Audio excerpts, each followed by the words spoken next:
Hello.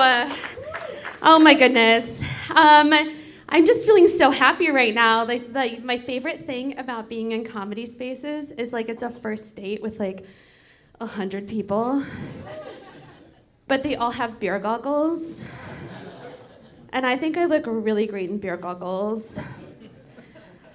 I don't want you to feel shamed. I feel like there was like a little sound that was like, no, I'm not shaming you.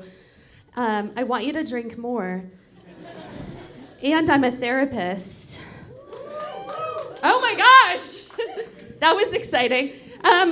So I just want to say, I want to give you a reframe for your drinking, which is, thank you so much for using a nervous system depressant so you can open yourself up for more connection. And since Christmas is right around the corner and you're going to be seeing your family, I thought that I could like offer a service of just like reframing things for you. Because I'm a generous therapist. So like those of you who are cheating on your partners, no you're not. You're practicing vulnerability within your own community. Great job. You didn't blow half of your paychecks at the casino. You were doing a really great job of fostering an increase of dopamine to fight your depression. And we are not compulsive masturbators. We are just really good at incorporating mindfulness and meditation into our everyday experience. Work is a little tricky. I'm not sure HR buys that yet. But they will, because I will write a letter on your behalf. I feel like I'm kind of an old-fashioned therapist, you know, like the kind of therapist that would treat hysteria with vibrators.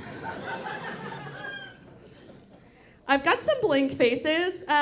Maybe you didn't know that vibrators were created for doctors because their hands were getting a little too tired. Because that's the treatment for hysteria. So if you have a partner and you're like, oh my God, she's hysterical, it's because you suck at orgasms.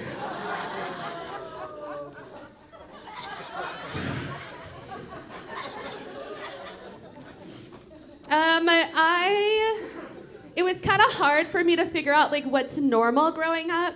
Like I had a mom that was like out of the movies. If you guys are familiar with the movie Carrie. So she really loved God. And I wasn't allowed to read like a lot of things. Most of the pages were pasted together, and I hope it was paste. But I taught myself to read on my book of Bible stories. And then when I got to middle school, I was just blown away by the library because if you dropped the most popular book in the whole library, which was Flowers in the Attic, on its spine, it went to the page where the brother and sister have sex together for the first time. So just imagine me later when I'm working at a coffee shop and my friend says to me that she's in love with her brother. I know. My advice was, you can just get your tubes tied and move to another state. She thought I was a genius. And it just came from Flowers in the Attic. And the Bible. In case you're not familiar. One of the things that my mom said that kind of freaked me out when I was young was like that if at night I needed to be really careful because demons would try to seduce me in my sleep. So like at night I'd just be like, and then after a while I was like,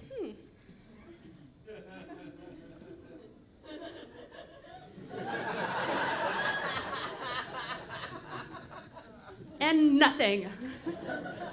Do you know how terrible it is to be like rejected by demons? And high school boys.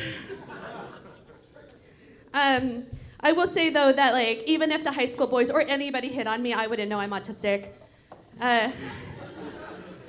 So I thought of some pickup lines that I actually would get. And I think it could be useful for you if you're going to any parties. So the first one is just, I find you very attractive and would like to take you out for a meal of your choosing. Another one is, When I'm around you, I become physiologically aroused. And the last one is, much like Data, I am fully functional and programmed in multiple techniques. That's from Star Trek, you guys.